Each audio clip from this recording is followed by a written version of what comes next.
will intend to separate from his company. He's going to fully divest. He says there are going to be legal documents. Is any of this really practical, especially in light of his plan to stay on as executive producer of NBC's reality show, Celebrity Apprentice? Let's discuss. We got Vanity Fair staff writer Emily Jane Fox and co-founder of Helical Holdings. Did I say that right? Helical. Helical Holdings and chief skeptic of Tasty Trade, Dylan Raddick. Is that a job?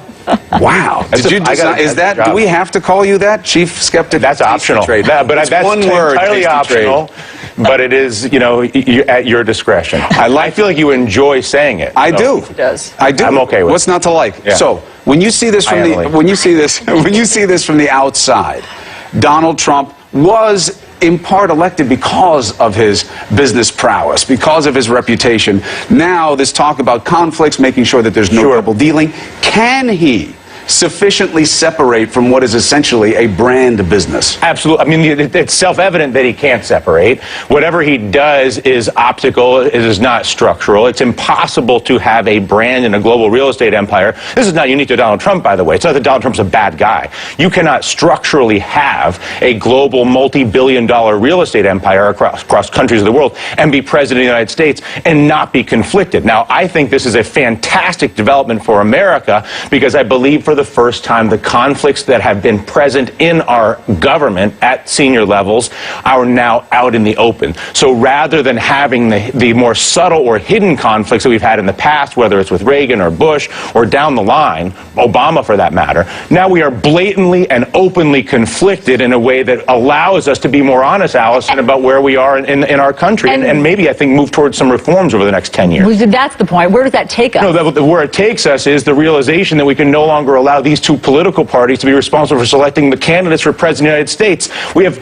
brilliant people in this country, across the country, coast to coast, city to city, rural, urban, and the fact that the candidate pool that we are being provided with is this conflicted, is this backwards, is this small-minded, is a huge opportunity to catalyze a gigantic independent primary in America that can allow the generation of much more interesting candidates, which is what I believe is going to happen, actually. Emily Jane Fox, let me ask you something. Dylan says, at least it's all out in the open, but isn't part of the problem is that we don't really know what any of the holdings are and what the potential conflicts are. We don't even know what taxes he pays. I think that's the exact point that I was going to make.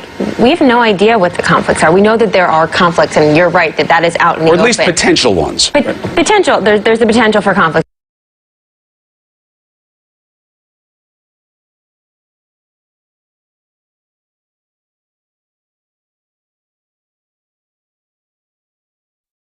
To be such a problem, but when push comes to shove, no one really seems to be able to say, like, let's do something to stop this. The thing that also is unique about Donald Trump is that he's not trying to win the confidence of people who don't like him. So everybody who's offended by the conflicts or potential conflicts that doesn't like Donald Trump, he doesn't care. In fact, the people who do like Donald Trump, I believe, find it appealing that he is conflicted, and that the people who are offended by us, they're like, yeah, of course, please offend the fancy dressed people in Midtown. You've been around him a long time, conflicts, and you've watched him closely for a long time. What's the chance that instead of doesn't, the right verb tense now is didn't? That he didn't care in private life, he didn't care in the campaign about what insiders thought of him because he was going for a populist message, but that now he does. And one of the reasons he's even saying that he would do something which you reasonably conclude is tough to do structurally is because he wants approval more than anything else. And that may be his motivation to at least try to appease sensible interests about keeping business on one side and the government on the other. I mean, listen, I want to hear what Emily says to this. Your theory makes a tremendous amount of sense. My bottom line with Donald Trump is this. We cannot judge anything he does by his words. Words for him are toys that come out of his mouth to create feelings in people, and he likes to create feelings in people because he's a tremendously effective television host. This is going to be a really challenging time for all of us journalistically because the only thing, it's sort of like watch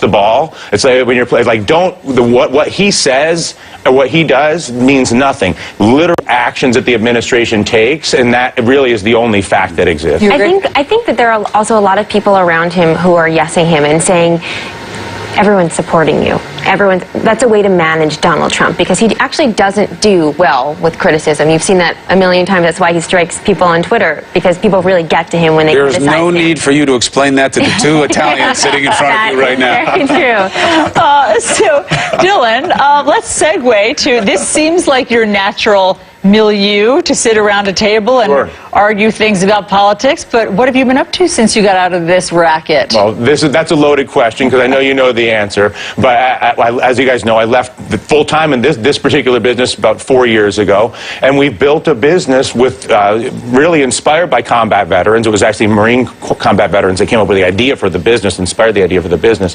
to create a company that makes standardized plug-and-play solar-powered hydroponic greenhouses that work as a kit that can be placed anywhere in the world very easily and immediately pop up power, water, communications, and farming 3 acres of produce so that you can resolve inner-city food deserts, rural food deserts, employ veterans domestically to do this, work with the food banks. This is all domestically inside of housing developments. And then we just received actually the letters of intent this morning from a prince in Kuwait who wants to build a network of them throughout Kuwait. We also received a letter of intent from a large group of investors in Wales. So there's going to be a Welsh network of farms. And then the nice thing is, because it's the same piece of equipment, the children or the adults working in Wales we're working with the First Nations in Canada. We have incredible, Justin Trudeau, by the way, and that administration is really making a big investment in infrastructure in Canada. And so there's a big opportunity there, but we're being able to connect. So imagine connecting the children and adults at the First Nations in Canada with Kuwait,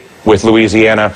But that's fun, but also this is fun. I want to do both. I think you can. So you want to do something meaningful with your life and also talk about and also be on cable. Who doesn't? That's great, Dylan. That's the American dream. I am jealous of yet another person now. Right, what an endeavor. That's wonderful. I'll tweet out more about Helical Holdings so that people can find out more about it. Allison. Emily, thank you. Thank you. All right, next up, we talk with President-elect Donald Trump's senior advisor, Kellyanne Conway, about his decision to stay on as the EP of Celebrity Apprentice and so much more.